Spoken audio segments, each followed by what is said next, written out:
ಎಲ್ಲರಿಗೂ ನಮಸ್ಕಾರ. Dream deal group of ಕಂಪನಿಯಿಂದ ಮಾತಾಡ್ತಾ ಇರುವಂಥದ್ದು.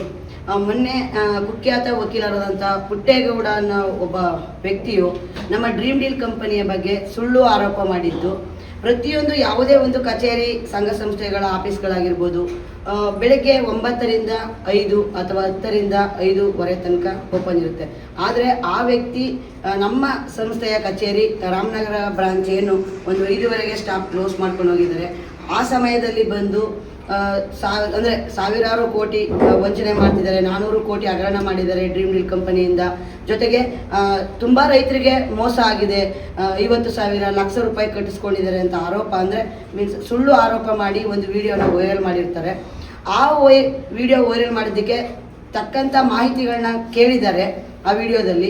ಅದನ್ನು ನಾವೆಲ್ಲ ಒಂದು ಏನು ಡ್ರೀಮ್ ಡೀಲ್ ಕಂಪನಿಯಲ್ಲಿ ಕೆಲಸ ಮಾಡ್ತಾಯಿದ್ದೀವಿ, ನಾವೆಲ್ಲ ಸೇರಿ ಪ್ರತಿಯೊಂದು ದಾಖಲಾತಿಗಳನ್ನು ನಾವು ನೀಡ್ತೀವಿ ಬನ್ನಿ ಅಂತ ಕರೆದಿದ್ದಕ್ಕೆ ಆ ವ್ಯಕ್ತಿ ಇವತ್ತು ಅದನ್ನು ನೋಡಲು ಏನು ಮಾಡಿದ್ದಾರೆ, ನಮ್ಮ ಜೊತೆ ಮಾತಾಡೋಷ್ಟು ಸಮಯ ಇಲ್ಲ. ನಮ್ಮ ಪ್ರತಿಯೊಂದು ದಾಖಲಾತಿಗಳು ನಮ್ಮ ಕೈಯಲ್ಲಿದೆ. ನಮ್ಮ ಕಂಪನಿಯ ಲೀಗಲ್ ಸರ್ಟಿಫಿಕೇಟ್ಸ್ ನೋಡ್ತಾ ಇರ್ಬೋದು ಪ್ರೀತಿಯ ಗ್ರಾಹಕರೇ. ಪ್ರತಿಯೊಂದು ನಮ್ಮ ಒಂದು ಸಂಸ್ಥೆ ನಡಿಬೇಕು ಅಂದರೆ ಏನೆಲ್ಲ ಒಂದು ದಾಖಲಾತಿಗಳು ಬೇಕು ಪ್ರತಿಯೊಂದು ಇದೆ ನಮ್ಮ ಹತ್ರ. ಪ್ರತಿಯೊಂದು ನಾವು ಸಬ್ಮಿಟ್ ಮಾಡ್ತೀವಿ, ಅದನ್ನು ಪರಿಶೀಲನೆ ಮಾಡ್ಬೋದು. ಯಾವುದೇ ಒಬ್ಬ ವಕೀಲರು ಬೀದಿಲಿ ನಿಂತು ಗಲಾಟೆ ಮಾಡಲ್ಲ. ಯಾರೋ ಒಬ್ಬರು ಆರೋಪ ಹೊರಿಸಿದ್ದಾರೆ ಅಂತಂದರೆ ಆ ವ್ಯಕ್ತಿ ಏನು ಮಾಡ್ತಾರೆ, ಅದನ್ನು ಒಂದು ನ್ಯಾಯಬದ್ಧವಾಗಿ ಕೋರ್ಟ್ಗೆ ಸಬ್ಮಿಟ್ ಮಾಡಿ, ಕಂಪ್ಲೇಂಟ್ ರೈಸ್ ಮಾಡಿ, ಕೋರ್ಟ್ಗೆ ಸಬ್ಮಿಟ್ ಮಾಡಿ, ಅಲ್ಲಿ ಒಂದು ಕಕ್ಷಿದಾರನ ಕರೆಸಿ, ಮೀನ್ಸ್ ಯಾರು ತಪ್ಪು ಮಾಡಿದರೆ ಅವ್ರನ್ನ ಕರೆಸಿ ನ್ಯಾಯನ ಒದಗಿಸ್ಕೊಡ್ತಾರೆ. ನಾವು ತುಂಬ ಲಾಯರ್ಗಳನ್ನ ನೋಡಿದ್ದೀವಿ, ನಮ್ಮ ಅಕ್ಕಪಕ್ಕದ ಮನೇಲಿದ್ದಾರೆ. ಜೊತೆಗೆ ನಮ್ಮ ಕಸಿನ್ಸ್ ಕೂಡ ಲಾಯರ್ ಆಗಿದ್ದಾರೆ. ಯಾರು ಕೂಡ ಬೀದಿಲಿ ಸೋಷಿಯಲ್ ಮೀಡಿಯಾದಲ್ಲಿ ಹೋರಾಟ ಮಾಡಲ್ಲ. ಲಾಯರ್ ಕೆಲಸ ಏನು, ಕಚೇರಿ ಕೋರ್ಟ್ಗೆ ಹೋಗ್ತಾರೆ, ನ್ಯಾಯ ಪರ ಅಥವಾ ವಿರೋಧ ವಾದ ಮಾಡ್ತಾರೆ, ಕಕ್ಷಿದಾರರಿಗೆ ನ್ಯಾಯ ಒದಗಿಸ್ತಾರೆ, ಅವ್ರ ಕೆಲಸ ಅವ್ರು ಮಾಡ್ತಾರೆ. ಬಟ್ ಈ ವ್ಯಕ್ತಿ ನಾನು ಲಾಯರ್ ಅಂತ ಹೇಳ್ಕೊಂಡು, ನಾನು ನಿಮ್ಮಲ್ಲಿ ಕೇಳ್ಕೊಳ್ಳೋದು ಒಂದೇ ಪುಟ್ಟೇಗೌಡ್ರೆ, ನೀವು ಲಾಯರ್ ಆಗಿದ್ದೀರಿ ಅಂದರೆ ನೀವು ಓದಿರೋ ಒಂದು ಸರ್ಟಿಫಿಕೇಟ್ನ ನಮಗೆ ತೋರಿಸ್ಕೊಡಿ. ನಮ್ಮ ಕಂಪ್ನಿಯ ಏನು ಡಾಕ್ಯುಮೆಂಟ್ ಬೇಕು ಪ್ರತಿಯೊಂದು ಡಾಕ್ಯುಮೆಂಟ್ ನಮ್ಮ ಕೈಯಲ್ಲಿದೆ. ನಮ್ಮ ಎದುರುಗಡೆ ಬಂದು ಕೂತ್ಕೊಂಡು ನಮ್ಮ ಕಂಪನಿಯ ಪ್ರತಿಯೊಂದು ಡಾಕ್ಯುಮೆಂಟ್ನ ನೀವು ಅಬ್ಸರ್ವ್ ಮಾಡಿ, ಬೀದಿಲಿ ನಿಂತ್ಕೊಂಡು ನೀನು ID ತೋರಿಸು, ನಿನ್ನ ಕಂಪ್ನಿ ಡಾಕ್ಯುಮೆಂಟ್ ಕೊಡು ಅಂದರೆ ಯಾರ್ಯಾರೋ ಬೀದಿಲಿ ಹೋಗೋ ವ್ಯಕ್ತಿಗೆ, ಈಗ ನಾನು ಮನೆ ವಾಸ ಮಾಡ್ತಿರ್ತೀನಿ, ಸ್ವಂತ ಮನೆ ಇರುತ್ತೆ ನನಗೆ, ನನ್ನ ಮನೆ ಬಾಗಿಲಿಗೆ ಬಂದು ನಿನ್ನ ಮನೆ ನಿನ್ನ ಮನೆ ಸೊತ್ತು ಕೊಡು, ನಿನ್ನ ಮನೆ ಡಾಕ್ಯುಮೆಂಟ್ ಕೊಡು ಅಂದರೆ ನಾನು ಬೀದಿಲಿ ಹೋಗೋ ದಾಸನಿಗೆ ಡಾಕ್ಯುಮೆಂಟ್ ಕೊಡೋಕ್ಕಾಗುತ್ತಾ? ಸುಮ್ಮನೆ ಕೇಳಿದ್ರೆ ಕೊಡೋಕ್ಕಾಗುತ್ತಾ? ಲೀಗಲ್ ಆಗಿ ಬಂದು ಲೀಗಲ್ ಮುಖಾಂತರ ಅಂದರೆ ಕಾನೂನುಬದ್ಧವಾಗಿ ಬಂದು ಕೇಳಿದ್ರೆ ಪ್ರತಿಯೊಂದು ನಮ್ಮ ಏನು ಕಂಪನಿಯ ಡಾಕ್ಯುಮೆಂಟ್ ಇದೆ ಅಥವಾ ನನ್ನ ಮನೆಯ ಏನು ಸತ್ತಿದೆ ಅದನ್ನು ತೋರಿಸ್ಬೋದು. ಸುಮ್ಮನೆ ಆರೋಪ ಮಾಡಿದ್ರೆ ಯಾರು ಕೊಡೋಕ್ಕಾಗುತ್ತೆ? ಈ ವ್ಯಕ್ತಿ ನಮ್ಮ ಕಂಪನಿಗೆ ಮೀನ್ಸ್ ಅವ್ರು ಏನೋ ಕೇಳಿದ್ದಾರೆ ಸಮಥಿಂಗ್, ಬಟ್ ನಮ್ಮ ಕಂಪನಿ ಯಾವುದು ಇಲ್ಲೀಗಲ್ ಬಿಸ್ನೆಸ್ ಮಾಡ್ತಾ ಇಲ್ಲ. ಹಾಗಾಗಿ ನಮ್ಮ ಕಂಪನಿಯ ಮ್ಯಾನೇಜ್ಮೆಂಟ್ ಆಗಿರ್ಬೋದು, ನಮ್ಮ ಕಂಪನಿಯ ಲೀಗಲ್ ಡಿಪಾರ್ಟ್ಮೆಂಟ್ ಆಗಿರ್ಬೋದು ಯಾವುದಕ್ಕೂ ಒಪ್ಪಿಗೆ ಕೊಟ್ಟಿಲ್ಲ.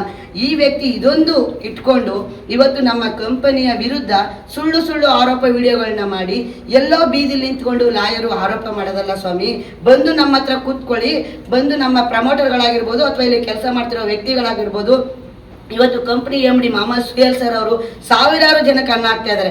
ನಮ್ಮಂಥ ಬಡ ಮಹಿಳೆಯರು ಎಲ್ಲೋ ಕಷ್ಟಪಡ್ದಂತ ಇವತ್ತು ಒಂದು ಹೆಣ್ಣು ಮಗಳು 9,000 ಸಂಪಾದನೆ ಮಾಡಬೇಕು ಅಂದರೆ 8 hour 12 hour ಕೆಲಸ ಮಾಡಬೇಕು. ಎಷ್ಟು ಕಷ್ಟ ಇದೆ ಜೀವನ ನಡೆಸೋದಕ್ಕೆ ಗೊತ್ತು, ಹಳ್ಳಿ ವಿಭಾಗದಲ್ಲಾಗಿರ್ಬೋದು, ಸಿಟಿ ವಿಭಾಗದಲ್ಲಾಗಿರ್ಬೋದು. ಆದರೆ ಈ ಡ್ರೀಮ್ ಡೀಲ್ ವತಿಯಿಂದ ಸಾವಿರಾರು ಹೆಣ್ಣು ಮಕ್ಕಳು ಅನ್ನ ತಿಂತಾ ಇದ್ದೀವಿ, ನಮ್ಮ ಮಕ್ಕಳಿಗೆ ಎಜುಕೇಷನ್ ಕೊಡ್ತಾ ಇದ್ದೀವಿ, ಸಾಕ್ಷಿಗೆ ಇಷ್ಟೊಂದು ಜನ ಇದ್ದೀವಿ, ಎಷ್ಟೋ ನಿರುದ್ಯೋಗಿಗಳಿಗೆ ಉದ್ಯೋಗ ಕೊಡ್ತಾ ಇದ್ದೀವಿ, ಲಕ್ಷಾಂತರ ಜನಕ್ಕೆ ಒಂದು ಏನು ನಮ್ಮ ಕಂಪನಿ ಪ್ರಾಡಕ್ಟ್ನ ಡಿಸ್ಟ್ರಿಬ್ಯೂಟ್ ಮಾಡಿದ್ದೀವಿ. ಅದನ್ನೆಲ್ಲ ಬಂದು ಕೂತ್ಕೊಂಡು ನೋಡಿ. ಲಕ್ಷ ಕಟ್ಟಿಸ್ಕೊಳ್ಳೋ ಕಂಪ್ನಿ ನಮ್ದಲ್ಲ ಸ್ವಾಮಿ. ನಾವು ಏನು ಎಲೆಕ್ಟ್ರಾನಿಕ್ ಫರ್ನಿಚರ್ ಕೊಡ್ತೀವಿ ಅದನ್ನು ಮಾತ್ರ ಕೊಡ್ತಾ ಇದ್ದೀವಿ. ಇದ್ರ ಬಗ್ಗೆ ಬೇಕಾದರೆ ಮಾಹಿತಿ ಕೇಳಿ. ಈ ಆರೋಪನ ಮಾಡಿದ್ದು ಇದೆಲ್ಲ ಸುಳ್ಳು ಆರೋಪ. ಈ ವ್ಯಕ್ತಿ ಇನ್ನೆಲ್ಲಾದರೂ ಈ ಥರ ವಿಡಿಯೋ ಮಾಡಿ ಒಂದು ಸೋಷಿಯಲ್ ಮೀಡಿಯಾದಲ್ಲಿ ಹರಿಬಿಟ್ರೆ ದಯವಿಟ್ಟು ಇದು ಯಾರೂ ನಂಬೇಡಿ. ಯಾಕಂದರೆ ಈ ವ್ಯಕ್ತಿ ಕೆಲಸನೇ ಇಷ್ಟು. ರಿಯಲ್ ಆಗಿ ಲಾಯರ್ ಆಗಿದ್ರೆ ಕೋರ್ಟಲ್ಲಿ ವಾದ ಮಾಡಿ ನಿಯತ್ತಾಗಿ ಸಂಪಾದನೆ ಮಾಡಿ ಜೀವನ ಮಾಡಿ ಸ್ವಾಮಿ. ಇಷ್ಟು ಹೇಳೋದಕ್ಕೆ ಇಷ್ಟಪಡ್ತೀನಿ. ಪ್ರತಿಯೊಬ್ಬ ಗ್ರಾಹಕರಿಗೂ, ನಮ್ಮ ಡ್ರೀಮ್ ಡೀಲ್ ಗ್ರಾಹಕರಿಗೆ ನಾನು ಕೇಳ್ಕೊಳ್ಳೋದೇನೆಂದರೆ, ಯಾರು ಇಂಥ ಕೆಲವೊಂದು ಫೇಕ್ ಏನು ವ್ಯಕ್ತಿಗಳಿರ್ತಾರೆ ಅವ್ರ ಮಾತನ್ನ ಯಾರೂ ನಂಬೇಡಿ. ನಮ್ಮ ಸಂಸ್ಥೆ ಇವಾಗ ಪ್ರತಿಯೊಬ್ಬರಿಗೂ ಕೂಡ ನಮ್ಮ ಫರ್ನಿಚರ್ಸ್, ಎಲೆಕ್ಟ್ರಾನಿಕ್ಸ್ ಡಿಸ್ಟ್ರಿಬ್ಯೂಟ್ ಮಾಡಿದೆ. ಅದನ್ನು ಬೇಕಾದ್ರೆ ನೀವು ಬಂದು ಕೇಳಿ, ನಾವು ತೋರಿಸ್ಕೊಡ್ತೀವಿ ಅಂತ ಹೇಳ್ತಾ ಎಲ್ಲರಿಗೂ ಧನ್ಯವಾದಗಳು. Thank you so much.